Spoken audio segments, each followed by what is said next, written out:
الحمد لله وكفى والصلاة والسلام على سيدنا ومولانا محمد المصطفى أما بعد أعوذ بالله من الشيطان الرجيم بسم الله الرحمن الرحيم وَإِن تَعُدُّوا نِعْمَةَ اللَّهِ لَا تُحْصُوهَا وَاللَّهُ يَعْلَمُ مَا تُسِرُّونَ وَمَا تُعْلِنُونَ صدق اللہ العظیم۔ عزیز دوستوں اور بزرگوں اور بھائیوں، اللہ تعالیٰ نے انسانوں پر اتنے احسانات کیے ہیں اور روز دن ہر دن اللہ کی اتنی نعمتیں برستی ہیں انسان پر کہ اگر ان کو شمار کیا جائے تو کوئی شمار نہیں کر سکتا۔ چاہے انسان تنہائی کی زندگی گزار رہا ہو، چاہے جماعت کی زندگی گزار رہا ہو، اکیلے میں ہو یا لوگوں کے ساتھ ہو، اگر انسان اپنا مطالعہ کرے اور اپنی زندگی کا جائزہ لے تو اس کو نظر آئے گا کہ اللہ کی بے شمار نعمتیں اس کے اوپر ہیں۔ اور اسی سوچنے کے لیے وہ آیت کریمہ اللہ پاک نے اتاری جس کی میں نے تلاوت کی کہ انسان نعمتوں کو شمار نہیں کرتا ہے، نعمتیں اللہ کی پاتا ہے، اللہ کی نعمتوں سے اسے فائدہ ملتا ہے، لیکن اللہ کی نعمتوں کو گنتا نہیں ہے، وہ اللہ کی نعمتوں پر خیال نہیں کرتا ہے، اور خیال نہ کرنے کی بنا پر انسان میں غفلت پیدا ہوتی ہے، اور غفلت پیدا ہونے کی وجہ سے انسان میں ناشکری پیدا ہوتی ہے۔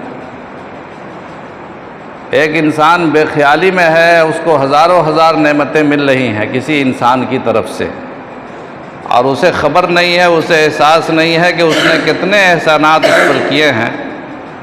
نتیجہ یہ ہوگا کہ کسی دن وہ غفلت میں انکار کر بیٹھے گا کہ میں کچھ جانتا ہی نہیں۔ میاں بیوی کی جو زندگی ہے آپس میں، وہ یہی غفلت کا پردہ پڑا رہتا ہے۔ عورت اور مرد کا جو باہم رشتہ ہے وہ اتنا قریب ہوتا ہے کہ قریب رہنے کے بعد ہر چیز اتنی فنا ہو جاتی ہے کہ دونوں محسوس ہی نہیں کرتے ہیں کہ اسے اپنے شوہر سے کیا ملتا ہے عورت کو، اور شوہر کو اپنی بیوی سے کیا ملتا ہے۔ اسی لیے اللہ کے نبی صلی اللہ علیہ وسلم نے ایک موقع پر ارشاد فرمایا کہ میں جب معراج میں میرا سفر ہوا اور آسمانی سفر کے بعد جب عالم بالا کا سفر ہوا اور جنت اور جہنم کی میں نے سیر کی، تو میں نے دیکھا کہ جہنم میں سب سے بڑی تعداد عورتوں کی۔ اب عورتیں پریشان ہوئی کہ جہنم میں عورتوں کی تعداد زیادہ کیوں ہے، مرد کی تعداد جہنم میں کم ہے، مرد کی تعداد جنت میں زیادہ ہے۔ تو اللہ کے نبی صلی اللہ علیہ وسلم سے سوال کیا گیا، عورتوں نے پوچھا کہ یا رسول اللہ آخر اس کی وجہ کیا ہے کہ ہم جہنم میں زیادہ جا رہے ہیں؟ تو اللہ کے نبی صلی اللہ علیہ وسلم نے فرمایا کہ جہنم میں جانے کی وجہ یہی ہے کہ تم لوگ اپنے شوہروں کے ساتھ ناشکری کرتی ہو۔ اور آپ نے مثال بھی دی کہ ایک شوہر ساری زندگی تم پر احسان کرتا ہے، ہر قربانی کرتا ہے، اپنی محبتیں نچھاور کرتا ہے، لیکن کبھی کوئی بات خلاف مزاج پیش آ جائے تو تم کہتی ہو کہ کبھی ہم نے بھلائی اس گھر میں دیکھی ہی نہیں، اس گھر میں جب سے آئے ہیں تب سے یہی ہمارا دکھڑا ہے، یہاں کبھی خوشی دیکھی ہی نہیں، کبھی خیر دیکھا ہی نہیں، بس یہ زبان سے نکل جاتا ہے۔ نتیجہ یہ ہوتا ہے کہ اس جملے سے پوری زندگی کی ساری نعمتیں، سارے احسانات پانی میں مل جاتے ہیں۔ اللہ کے نبی صلی اللہ علیہ وسلم نے فرمایا کہ یہ تمہاری وہ غفلت ہے، یہ تمہاری وہ بدزبانی ہے، بے حسی ہے جو عورتوں کو بڑی تعداد میں جہنم میں لے جائے گی۔ میں نے یہ مثال صرف اس لیے دی ہے کہ جب انسان بہت زیادہ قریب ہو جاتا ہے تو اتنا ہی زیادہ دور ہو جاتا ہے۔ قربت جب حد سے زیادہ بڑھ جاتی ہے تو دوری اتنی ہی زیادہ بڑھ جاتی ہے۔ قربت انسان کو دوری میں تبدیل کر دیتی ہے، یعنی اتنا قریب ہوا کہ سارے احساسات مٹ گئے اور کسی چیز کا خیال ہی باقی نہ رہا۔ وہی حال ہے اللہ کی نعمتوں کا بھی۔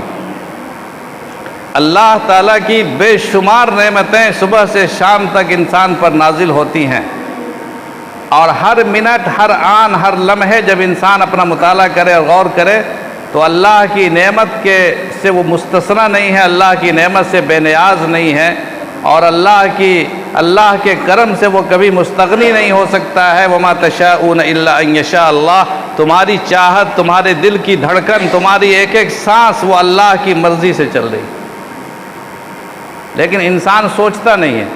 اللہ تعالیٰ اسی لیے فرماتے گنو، عادت بناؤ، وَاللَّهُ يَعْلَمُ مَا تُسِرُّونَ وَمَا تُعْلِنُونَ، اللہ تعالیٰ جانتے ہیں تمہارے اندر سے چھپی ہوئی چیزوں کو بھی، چھپے ہوئے احساسات کو بھی۔ جب تم تنہائی میں رہتے ہو دنیا نہیں دیکھتی ہے، مگر اللہ کی آنکھ تمہیں دیکھتی ہے تم کیا کرتے ہو۔ تم پر کتنی نعمتیں اللہ کی تنہائی میں نازل ہوتی ہیں، اور کتنی نعمتیں اللہ کی تم پر جلوتوں میں نازل ہوتی ہے، محفلوں میں نازل ہوتی ہے۔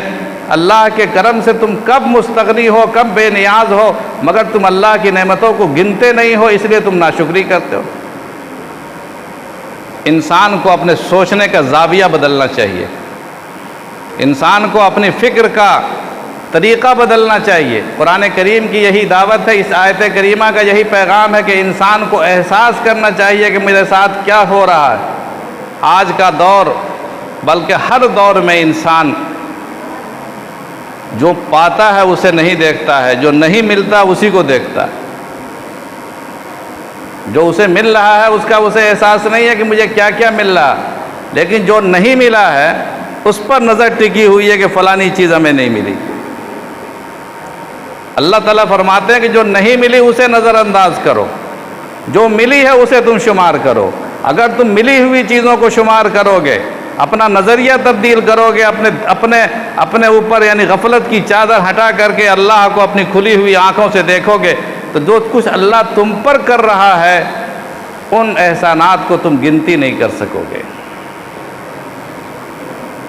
جب تک انسان کی آنکھ نہ کھلے، انسان کی فکر بیدار نہ ہو، انسان کی نظر میں زندگی اور تازگی نہ آوے، اللہ کے ساتھ تعلق قائم نہیں ہوگا اور اللہ کا شکر انسان نہیں کرے گا۔ اللہ سے شکر کا رشتہ قائم ہونا انسان کو اللہ والا ہونے کی علامت ہے۔ یہ بہت اونچا درجہ ہے، بہت اونچا درجہ ہے۔ اللہ کا شکر ادا کرنا اور اللہ کے کرم کا احسان مند ہونا اور اللہ کا ممنون ہونا، اور ہر وقت یہ دل میں خیال پیدا ہونا کہ اللہ تیرا کرم ہے، جو ہوا تیرے کرم سے ہوا اور جو بھی ہوگا تیرے کرم سے ہوگا۔ اگر انسان میں یہ احساس پیدا ہو جائے تو ایسا انسان عبد شکور بن جاتا ہے۔ عبد شکور، عبد مانے بندہ، شکور کے معنی شکریہ ادا کرنے والا۔ یہ بہت بلند مقام ہے اور یہ نبیوں کو مقام ملتا ہے۔ کئی انبیاء کرام کے ذکر میں اللہ تعالیٰ نے ان کی تعریف کرتے ہوئے کہا ہے کہ انہ کان عبدا شکورا، کہ وہ ایسے بندہ تھے، وہ اللہ کے ایسے فرمانبردار بندے تھے جو شکر ادا کرتے تھے۔ شکر ادا کرنا یہ اللہ سے قربت کو بڑھاتا ہے، اللہ سے تعلق کو بڑھاتا ہے، اور جو انسان جتنا اللہ کا شکر ادا کرے گا اتنا اللہ سے قریب ہوتا چلا جائے گا۔ ورنہ مصیبتیں اور پریشانیاں کس کو نہیں آتی؟ کون بچا ہوا ہے؟ جو بادشاہت کے منصب پہ فائز ہے وہ بھی کم غریب نہیں ہے، کم پریشان نہیں ہے۔ جسے ہم خوشحال سمجھتے ہیں وہ بھی بدحال ہے۔ اللہ کے نبی صلی اللہ علیہ وسلم کے بارے میں حدیثوں میں آتا ہے کہ رات بھر اللہ کی عبادت فرماتے تھے اور نفل نماز کے لیے کھڑے ہوتے تھے، اور مسلسل قیام اور قعود کرنے کی بنا پر پاؤں مبارک پر ورم آ جاتا تھا، سوج جاتا تھا، لیکن آپ باز نہیں آتے تھے۔ جبکہ آپ کو معلوم ہے کہ اللہ کے نبی صلی اللہ علیہ وسلم معصوم تھے اور ہر نبی معصوم ہوتا ہے، اور آپ کو یہ بشارت بھی دے دی گئی تھی اللہ کی جانب سے کہ آپ کے تمام اگلے اور پچھلے گناہ اللہ نے معاف کر دیے ہیں، گناہ ہوں گے نہیں، بچایا جائے گا۔ اگر کوئی بھول چوک ہو بھی جائے گی اللہ نے پہلے ہی سنا دیا کہ آپ فکر نہ کریں، لِيَغْفِرَ لَكَ اللَّهُ مَا تَقَدَّمَ مِن ذَنبِكَ وَمَا تَأَخَّرَ۔ اللہ تعالیٰ آپ کے تمام گناہوں کو چاہتا ہے کہ بخش دے، جو پہلے ہو چکے ہیں اور جو بعد میں ہوں گے۔ تو جو معصوم ہے، جو شخصیت ایسی ہے جس سے گناہ کا تصور نہیں ہے، جہاں غلطیوں کا امکان نہیں ہے، بشری کمزوریاں ہو سکتی ہے، جہاں معصیت کا امکان نہیں ہے، وہ اس قدر پریشان ہے کہ رات بھر اللہ کے سامنے سجدہ ریز ہیں اور اللہ کے سامنے ہاتھ باندھ کر کھڑے ہیں اور پاؤں میں ورم ہو جا رہا، آنکھیں ہر وقت بھیگی ہوئی ہیں۔ ساری زندگی اللہ کے نبی صلی اللہ علیہ وسلم نے قہقہا مار کے نہیں ہنسا۔ قہقہا سمجھتے ہیں؟ یعنی زور سے ہنسنا، آواز سے، جو ہم لوگوں کی عادت ہے ہر چھوٹی بڑی بات پر جیسے آیا صاحب ہاں مارتے ہیں۔ بلکہ اب تو محفل قہقہا قائم ہوتی ہے، کامیڈی کی مجلسیں دنیا والوں نے قائم کی ہے تاکہ ہنسنے کا موقع ملے۔ بہت سے بقدر فیشن ہے اس دور کا کہ ہنسنے کے مواقع فراہم کیے جائیں، لطیفے سنائے جائیں، کہانیاں سنائی جائیں۔ لیکن اللہ کے نبی صلی اللہ علیہ وسلم کا حال یہ تھا، ان کے غم کا حال یہ تھا کہ آپ نے کبھی ساری زندگی قہقہا مار کر نہیں ہنسے، آپ مسکراتے تھے، بہت زیادہ دندان مبارک نظر آ جاتے تھے۔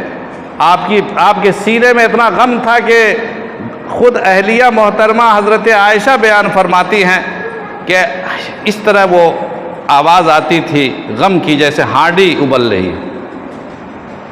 اللہ تعالیٰ نے شہادت دی ہے کہ آپ اپنے آپ کو ہلاک کر دیں گے، اپنے آپ کو برباد کر دیں گے اس غم میں کہ یہ مومن کیوں نہیں ہوتے ہیں، ایمان کیوں نہیں لاتے ہیں۔ ساری انسانیت کا درد تھا۔ وہ تو نبی اولین والآخرین تھے، امام الاولین والآخرین تھے۔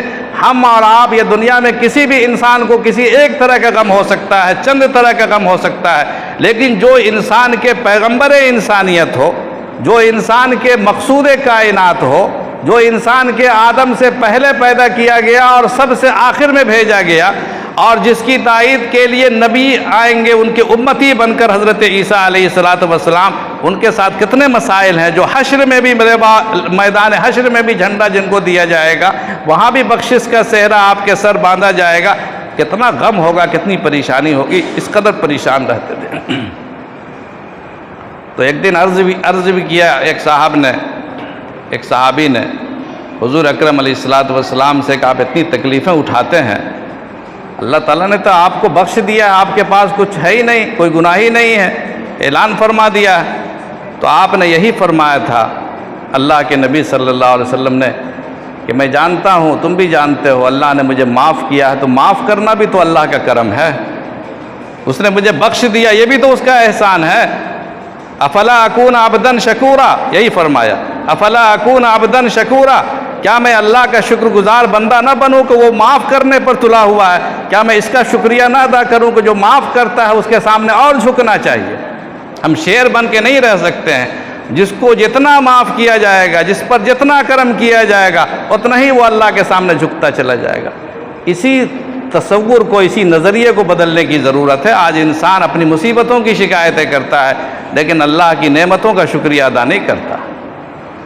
مصیبتوں کی شکایتیں ہزار ہیں لیکن نعمتوں کا شکریہ انسان کے تصور میں نہیں آتا ہے کہ ہر آن اور ہر منٹ اور ہر لمحے اللہ کی جانب سے جو کرم ہو رہا ہے اور کرم کی بارشیں ہو رہی ہیں، اللہ پاک کا شکریہ بھی ذرا ادا کر دیں۔ اللہ کے لیے الفاظ کلمات تشکر بھی استعمال کرے کہ لئن شکرتم لازیدنکم، اللہ کا وعدہ ہے کہ جتنا تم شکر ادا کرو گے میرا، میں تمہاری نعمتوں میں اضافہ کروں گا، تمہاری خوشیوں میں اضافہ کروں گا، اپنی رحمتوں میں، اپنے کرم میں اضافہ کروں گا۔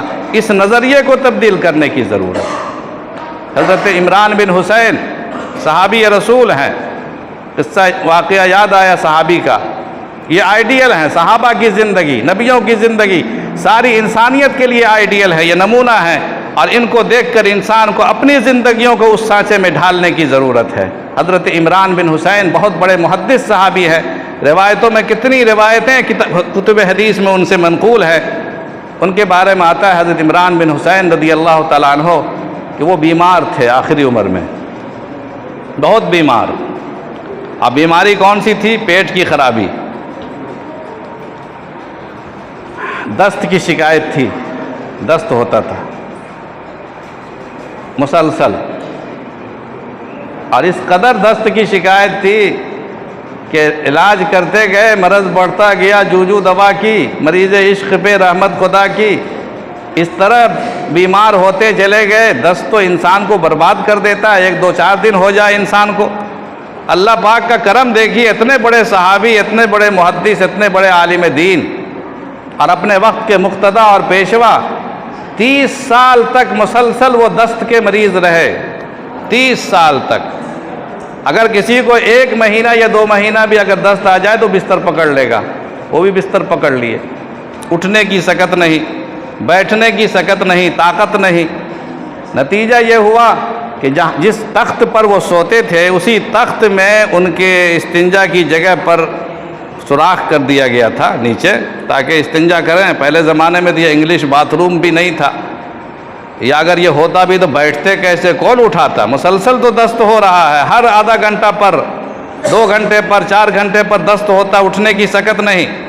30 سال تیماردار پریشان، ان کے تخت میں سوراخ کر دیا گیا تھا، اور اسی تخت سے وہ اجابت کرتے تھے، وہاں پر پھر دھو دیا جاتا تھا اور نیچے سے صفائی کر دی جاتی تھی، کچا زمانہ، کچی مٹیاں ہٹا دی جاتی تھیں، یہ ماحول تھا۔ اس حالت میں انہوں نے اپنی زندگی کے 30 سال گزارے، اور اسی حالت میں درس و تدریس بھی جاری ہے، اسی حالت میں روایتیں بھی بیان کی جا رہی ہیں، لوگوں کی تربیت بھی کی جا رہی ہے۔ ایک صحابی کو رہا نہیں گیا ان کی حالت دیکھ کر۔ اب بڑے مستجاب الدعوات تھے۔ مستجاب الدعوات کا مطلب ہوتا ہے کہ اللہ سے جو مانگیے گا، جو دعا جس کے حق میں کرتے تھے قبول ہو جاتی تھی۔ تو کسی نے کہا کہ حضرت آپ تو بہت بڑے صحابی ہیں، آپ کی دعا بھی قبول ہوتی ہے، اتنی تکلیف میں آپ ہیں، بڑی تکلیف ہے، اللہ تعالیٰ سے دعا کیوں نہیں مانگتے اللہ آپ کو شفا نصیب فرما دے، صحت نصیب؟ ہر انسان اپنی صحت و شفا مانگتا ہے، آپ کو اس مرض سے نجات عطا فرما دے، نجات عطا فرما دے، آپ دعا کیوں نہیں مانگتے ہیں؟ تو حضرت عمران بن حسین نے کہا کہ ایک راز کی بات ہے تمہیں بتاتا ہوں، میرے زندگی میں کسی سے بولنا نہیں۔ وہ راز یہ ہے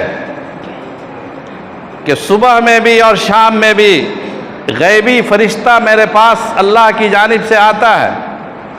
2 فرشتوں کو میں دیکھتا ہوں اپنی آنکھوں سے، صبح بھی آتا ہے فجر کے بعد اور شام کو بھی آتا ہے، اور دونوں فرشتے کہتے ہیں کہ اللہ تعالیٰ کی طرف سے ہم آئے ہیں، اللہ نے بھیجا ہے مجھے، اللہ نے پوچھا ہے کہ کس حالت میں ہے، طبیعت کیسی ہے، خیریت تو ہے؟